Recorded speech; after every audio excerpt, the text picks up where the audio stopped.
admin ថាចង់ធ្វើវីដេអូទេដោយសារខែហ្នឹងគ្នាយើងហ្នឹងឯងគឺច្រមាសទី1ហ្នឹងឯងអញ្ចឹងម្នាក់ៗគឺថាបុកពោះភឹបហ្មង admin នេះក៏មិនសូវចង់ធ្វើដែរប៉ុន្តែនៅពេលដែល admin ហ្នឹងតម្លាក់short វីដេអូទៅក៏ fan យើងគាត់បាន comment ថា admin ហ្នឹងគឺថាហត់ចោល fan យូរមែនតើឲ្យ admin ហ្នឹងឆាប់មកសងរឿងឲ្យ fan វិញចឹងទៅ admin ក៏នឹកឃើញថាថ្ងៃហ្នឹងញ៉ាទៅពេលល្ងាចហ្នឹងមានធ្វើស្អីក៏ដើមរឿងទៅហើយហេតុផលដែល admin អត់ចង់ធ្វើភាគហ្នឹងដោយសារភាគមុនហ្នឹងពេលហ្នឹងវាមិនថោកគ្នាអីចឹងយើងតមកកន្លែងនេះទៀតគឺតពេលហ្នឹងថោកគ្នានឹងឯងហើយមានជីងសៅហ្នឹងគឺចង់ដាក់អន្ទាក់មូហានប៉ុន្តែជាប់ខ្លួនឯងមានសម្លេងរំខានតិចតួចសុំគ្នាយកហ្នឹងកុំប្រកាន់ admin អីដោយសារបន្ទប់ admin នេះគឺមិនអាចបិទជិតសម្លេងទេចា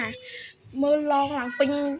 បន្ទប់ទាំងអស់អូបាទតែឥឡូវចូលសកម្មសាច់រឿងយើងហ្មងទៅយើងតឲ្យភាគមុនភ្លាមនៅពេលដែលជីងសងគាត់បានទាញមូហានយកមកថើបហើយស្រាប់តែពេលហ្នឹងមូហានហ្នឹងវាផាតោទៅតាមប្តីដែរតែស្រាប់តែភ្ញាក់ខ្លួនមកវិញទៅក៏បានរុញជីងសៅចឹងអញ្ចឹងទៅដល់ជីងសៅក៏រៀងភ្ញាក់ដែរសារគាត់បានធៀមខ្លួនក៏ reflect អត់តាន់ទេអញ្ចឹងក៏អុកគូតលុយសូផាំងយកមកហើយមើលទឹកមុខអ្នករុញគេនឹងអ្នកត្រូវបានគេរុញយកទឹកមុខល្អមើលមកហើយឡើងស្ងាត់ឈឹងហ្មងអាពេលហ្នឹងស្ងាត់បានទុះហ្មងយើងអត់ដឹងថាមានអីកើតឡើងទៀតផងក៏ស្រាប់តែសាច់រឿងក៏បានកាត់មកដល់ពេលរសៀលដែលយើងបានឃើញពីអ្នកគាត់ហ្នឹងគឺកំពុងតែអង្គុយអានសភៅពេលហ្នឹងក៏មានអ្នកបម្រើមកប្រាប់ថាទឹកក្តៅគឺបានរៀបចំរួចហើយជីងសោក៏បានប្រាប់មូហានថាឲ្យមូហានហ្នឹងជួយមួយទឹកឲ្យគាត់ដោយសារពេលថ្ងៃហ្នឹងមូហានគឺបានរុញគាត់អុកគូតឥឡូវហ្នឹងគាត់ឈឺអត់តាន់បាត់ទេតែមូហានគាត់ភ័យហងអៀនហងក៏បាននិយាយថាតែគាត់ហ្នឹងគឺបានសុំទោសទៅកាន់ជីងសៅរួចហើយយើងបាច់មកមុខជីងសៅទេគឺខ្ជូតមែនតើចង់ឲ្យចាប់លេបនេះជីងសៅបាននិយាយថាមូហានហ្នឹងគឺត្រូវតែជួយមួយទៅឲ្យគាត់ឥឡូវយើងកាត់មកប្លង់សិតតែសាច់ទៀតហើយគឺមូហានបាននិយាយថាគាត់ហ្នឹងគឺអត់ដឹងថាត្រូវធ្វើអីខ្លះទេ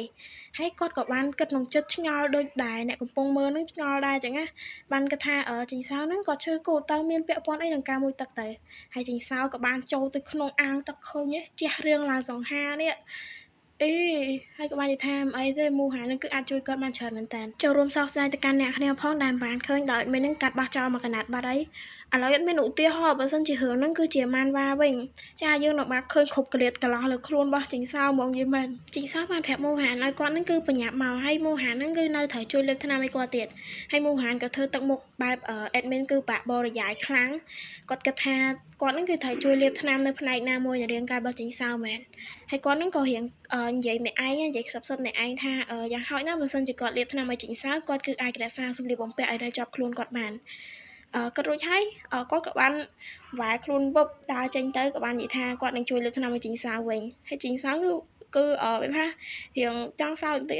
គាត់បាននិយាយថាវាគឺគួរឲ្យស្រឡាញ់ថាខ្ជូតដូចចឹងទៅយល់ទៅស្នេហាទៅមនុស្សខ្វាក់ភ្នែកគេអ្នកគ្នាគេមើលអូនគេច្រងណាមកក៏ឃើញខ្ជូតដែរឥឡូវយើងកាត់មកដល់ពេលជីងសៅដែលគាត់បានមួយទឹករួចរាល់ហើយមូហានក៏បានដើរចូលមក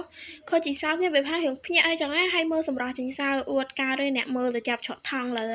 ហើយក៏បាននិយាយថាដល់ពេលដែលមូហានហ្នឹងគឺត្រូវជួយលេបថ្នាំឲ្យគាត់អីមូហានក៏ទទួលដបថ្នាំហ្នឹងមកទាំងផ្នែកហ្នឹងគឺនៅភ្លុកមើលជីងសៅមិនឡើយទេហើយជីងសៅក៏បានហក់ឡើងលើពុកហក់ឡើងពឹបក៏បាននិយាយថាឥឡូវហ្នឹងគាត់រួចរាល់ហើយមូហានធ្វើទឹកមុខបែបបច្ចៈពីអារម្មណ៍គ្រប់យ៉ាងហើយឆ្ងល់ពីទង្វើរបស់ជីងសៅលាបថ្នាំហ្នឹងគេធ្វើអញ្ចឹងហើយមូហានហ្នឹងគាត់អៀនទេក៏បាននិយាយថាឥឡូវហ្នឹងគាត់ចាប់ផ្ដើមហើយគាត់ធ្វើការចាប់ផ្ដើមលាបនៅកន្លែងណាគេយើងគួរដឹងហើយគាត់ហ្នឹងក៏បានកលៀសភ្នែកមើលទៅកាន់រាងកាយរបស់ជីងសៅក៏បាននិយាយថារាងកាយរបស់ជីងសៅហ្នឹងទាំងសាច់ដុំហើយនិងច្អោខ្នងគឺគាត់បានធំហ្នឹងក៏បានភ្ញាក់ខ្លួនឯងហើយក៏បានងាកមុខចេញទៅក៏បានគាត់ថាតើគាត់នឹងកំពុងតែគិតពីអីឥឡូវហ្នឹងហើយយើងមើលទៅកាន់មុខជីងសៅវិញនិយាយរួមទៅពីណាប្តីប្រពន្ធនឹងបាក់ដូចគ្នាហ្មងវាថាប្តីប្រពន្ធនេះគេធ្វើអីគ្នាតែប៉ះគូផ្សេងទៅហក់ទៅបាក់គ្នាហ្មងទៅចឹងអីនេះជីងសៅបានគិតថានេះមិនមែនជាការដាក់ទោសមូហានទេគឺជាការដាក់ទោសខ្លួនឯងហ្មងណាបាននិយាយថាការប៉ះថ្នមរបស់មូហានហ្នឹងវាពិតជាធ្វើឲ្យគាត់ការតានតឹងមែនតើហើយយើងដឹងហើយពាក្យតានតឹងហ្នឹងគឺសំដៅទៅដល់អីចាមូហានបានយកថ្នាំទុកប្រាប់ទៅកាន់ជីងសៅថាគាត់ហ្នឹងគឺលាបរួចហើយជីងសៅក៏បាននិយាយថាដែលយើងមើលទៅកាន់ជីងសៅគឺវេទនាមែនតើគាត់ក៏គិតថាមូហានហ្នឹងគឺអត់ទាន់បានភ្លេចនៅយប់ដែលពួកគេហ្នឹងផ្សំតនេកលើកទី1ទេ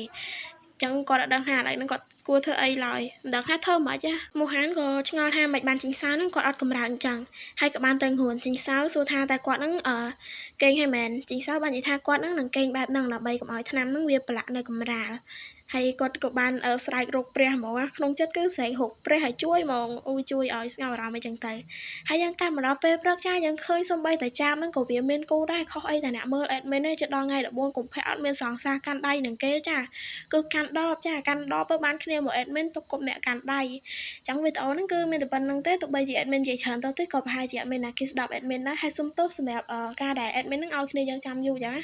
admin ក៏មិនចង់គ្នាយើងចាំចឹងដែរប៉ុន្តែធ្វើម៉េចadmin ជាប់រៀនជាប់អីដែរឥឡូវចិត្តប្រឡងឆមាសដែរហើយស្អែកហ្នឹងគឺ admin ប្រឡង writing ទៀតអញ្ចឹងអរគុណអ្នកគ្នាសម្រាប់ការស្ដាប់មកទីបញ្ចប់បាយបាយ